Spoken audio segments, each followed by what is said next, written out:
Di desa Wanasurya, bukan harta yang dicuri, bukan pula nyawa yang langsung direnggut. Yang diambil adalah waktu hidup. Malam-malam Ramadan sebelumnya telah mengajarkan satu hal pada Raka. Tidak semua makhluk datang untuk menakuti. Sebagian datang hanya untuk mencatat. Tuyul kecil itu tidak membawa karung, tidak merampas uang. Ia duduk diam di bawah pohon, menghitung seperti malaikat yang lupa belas kasihan. Dan sejak malam itu, desa menjadi sunyi dengan cara yang berbeda. Bukan sunyi karena takut, melainkan sunyi karena sesuatu sedang habis, perlahan. Namun Ramadan belum selesai, dan hitungan belum berhenti. Pada malam ke-9, Raka mulai menyadari, yang dihitung bukan hanya orang dewasa. Malam ke-9 Ramadan datang tanpa angin. Langit desa Wanasurya terlihat bersih.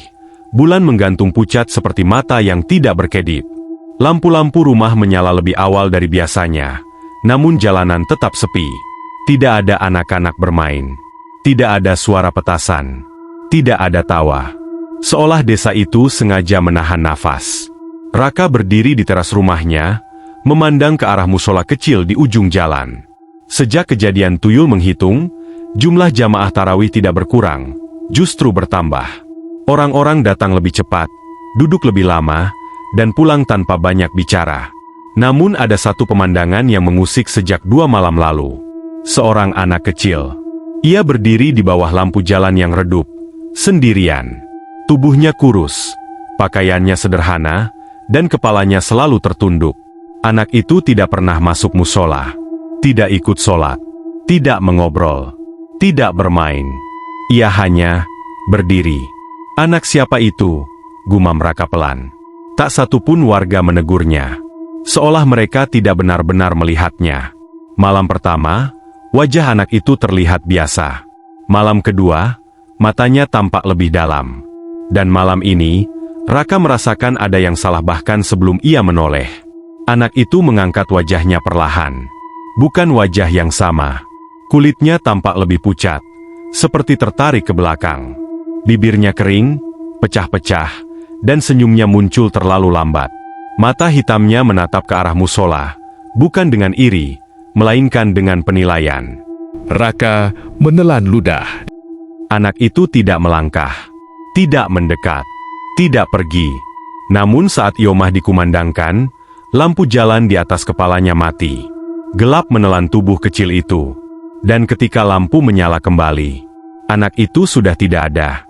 Keesokan paginya, Raka sengaja bertanya pada warga. "Bu, semalam ada anak kecil di dekat musola. Anak siapa ya?" Ibu itu mengernyit. "Anak kecil. Iya, sering berdiri kalau tarawih." Ibu itu menggeleng pelan. "Di situ nggak ada anak-anak. Sejak awal Ramadan, anak-anak malah disuruh di rumah." Jawaban serupa ia dapatkan dari yang lain. Tidak ada yang merasa kehilangan anak. Tidak ada yang merasa mengenalnya. Namun anehnya, tidak ada yang terkejut. Seolah keberadaan anak itu tidak penting. Siangnya, seperti biasa, anak itu tidak pernah terlihat. Raka memperhatikan jalanan desa di bawah terik matahari. Tidak ada bayangan kecil. Tidak ada jejak kaki. Tidak ada suara. Anak itu hanya muncul malam hari, saat orang-orang menghadap Tuhan. Malam kembali turun. Tarawih dimulai. Dan anak itu kembali muncul. Namun kali ini, wajahnya berbeda lagi. Hidungnya tampak lebih panjang. Mulutnya lebih lebar. Matanya memantulkan cahaya seperti permukaan air. Raka memberanikan diri melangkah mendekat. "Adik." Anak itu menoleh. Gerakannya patah. Tidak seperti manusia. "Adik, enggak sholat?" tanya Raka. Suaranya tertahan. Anak itu tersenyum. "Aku sudah selesai," jawabnya lirih. Suaranya bukan suara anak kecil. Terlalu berat. Terlalu dalam. "Sholat di mana?" tanya Raka. Anak itu menoleh ke musola. Lalu ke langit. Lalu kembali ke Raka. "Di tempat yang tidak dihitung," katanya. Jantung Raka berdetak keras. "Kenapa cuma muncul di malam hari?" Anak itu mendekat satu langkah. "Karena siang, aku tidak punya wajah." Lampu musola berkedip. Dan untuk sesaat, Raka melihat bayangan lain di belakang anak itu. Sosok kecil, duduk bersila, jari-jarinya bergerak pelan seperti sedang menghitung. Raka mundur satu langkah. "Siapa kamu sebenarnya?" Anak itu menatapnya lama. "Dulu aku diajak sholat," katanya. "Tapi aku lebih suka menunggu." "Menunggu apa?" "Waktu orang-orang habis." Lampu padam serentak. Dan ketika adzan berkumandang, anak itu menghilang. Namun satu hal tertinggal di tanah tempat ia berdiri. Jejak kaki kecil. Mengarah ke masjid. Raka tahu satu hal malam itu. Ramadan ini belum selesai mengambil bagian terburuknya. Dan anak itu belum menunjukkan wajah terakhirnya. Sejak malam itu, Raka tidak lagi bisa memejamkan mata dengan tenang. Jejak kaki kecil yang mengarah ke masjid masih terbayang jelas di kepalanya. Jejak itu tidak dalam, tidak berdebu, namun terlalu rapi, seperti sengaja ditinggalkan agar ditemukan. Paginya, saat Raka kembali ke tempat itu, jejak tersebut sudah tidak ada. Tanahnya kering, bersih, seolah tak pernah diinjak apapun. Namun rasa dingin di dadanya belum pergi. Hari ke-9 Ramadan berjalan aneh. Beberapa warga mengeluh pusing tanpa sebab. Seorang ibu lupa jumlah rakaat sholat yang biasanya ia hafal di luar kepala. Seorang bapak salah menyebut nama anaknya sendiri.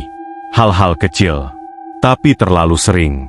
Menjelang maghrib, Raka mendengar kabar dari penjaga masjid. "Semalam ada yang tertinggal di masjid," kata lelaki tua itu pelan. "Anak kecil." Penjaga masjid mengangguk, wajahnya tegang. "Sandal anak kecil." Tapi tidak ada yang mengaku. Raka menelan ludah. Anak itu tidak pernah ikut sholat. Tapi, ia selalu ada di sekitar orang-orang yang sholat. Malam pun tiba. Tarawih kali ini terasa lebih berat. Bacaan imam terdengar lebih lambat. Seperti ditarik ke belakang oleh sesuatu yang tidak terlihat. Saat rakaat terakhir, Raka merasakan hawa dingin menyentuh tengkuknya. Ia menoleh. Anak itu berdiri di pintu masjid. Namun wajahnya kini hampir tidak menyerupai anak kecil. Kulitnya tampak retak halus, seperti topeng yang terlalu lama dipakai. Matanya tidak lagi bulat, melainkan cekung, memanjang ke samping. Senyumnya tetap ada, tapi tidak pernah sampai ke mata. Anak itu melangkah masuk. Tidak ada yang menegurnya. Tidak ada yang terkejut. Seolah ia memang sudah seharusnya ada di sana. Ia berjalan pelan di antara saf jamaah. Kakinya tidak menimbulkan suara. Setiap langkahnya diikuti rasa berat di dada orang-orang yang dilewatinya.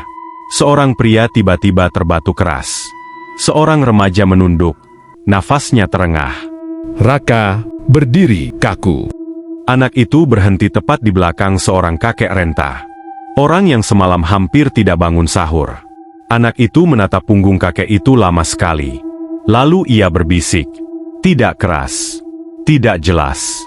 Namun setelah bisikan itu, bau kakek tersebut langsung merosot, seolah ada beban besar yang baru saja diletakkan di atasnya. Raka melangkah maju. "Cukup." Anak itu menoleh. Wajahnya kembali berubah. Kini, wajah itu mirip seseorang yang sangat tua. Keriputnya tidak wajar untuk tubuh sekecil itu. Matanya redup, seperti lampu yang hampir padam. "Kamu dengar hitungannya, kan?" tanya anak itu. Raka tidak menjawab. "Kamu tahu apa yang diambil?" lanjutnya. "Bukan uang. Bukan nyawa." Berhenti, suara Raka bergetar. Anak itu tersenyum tipis. "Aku tidak mengambil. Aku hanya menandai." "Untuk siapa?" Anak itu menoleh ke arah mihrab. Ke arah tempat imam berdiri. Untuk yang namanya sudah selesai dibaca. Lampu masjid berkedip satu kali. Dan dalam kedipan itu, Raka melihat sesuatu yang membuat darahnya membeku. Di dinding masjid, bayangan anak itu memanjang. Bukan bayangan satu sosok, melainkan banyak wajah kecil yang saling menindih. Wajah anak-anak, wajah tua, wajah yang pernah ada, dan sudah tidak ada. Lampu menyala kembali. Anak itu sudah tidak di sana. Namun jamaah tidak langsung bubar. Mereka duduk diam lebih lama dari biasanya. Beberapa terlihat kebingungan. Beberapa memegang dada. Beberapa menatap lantai, seolah baru menyadari ada sesuatu yang hilang dari dalam diri mereka. Keesokan paginya, kabar itu datang. Seorang anak di ujung desa tidak bangun. Bukan meninggal, namun matanya terbuka, kosong. Tidak menangis, tidak bicara, tidak mengenali siapapun. Dokter kembali berkata hal yang sama. Tidak ada kelainan. Tapi Raka tahu, anak itu tidak ikut sholat. Dan kini, ia tidak ikut hidup seperti sebelumnya. Malam berikutnya, anak itu muncul lagi. Wajahnya kali ini selesai, tidak berubah lagi. Ia berdiri di bawah lampu jalan, menatap Raka dari kejauhan, lalu mengangkat tangan kecilnya, seperti menghitung satu nama terakhir. Dari kejauhan, Raka mendengar suara tasbih digeser pelan. Dan untuk pertama kalinya, Raka sadar. episode ini bukan tentang anak itu, melainkan tentang siapa berikutnya. Di desa Wanasurya, yang tidak sholat belum tentu lalai, dan yang rajin ibadah belum tentu aman. Karena pada malam-malam berikutnya, wajah anak itu akan selesai dibentuk. Dan ketika ia berhenti berubah, seseorang akan benar-benar hilang. Tetap dengarkan. Episode selanjutnya akan membawa kita pada malam, di mana nama seseorang akhirnya dipanggil.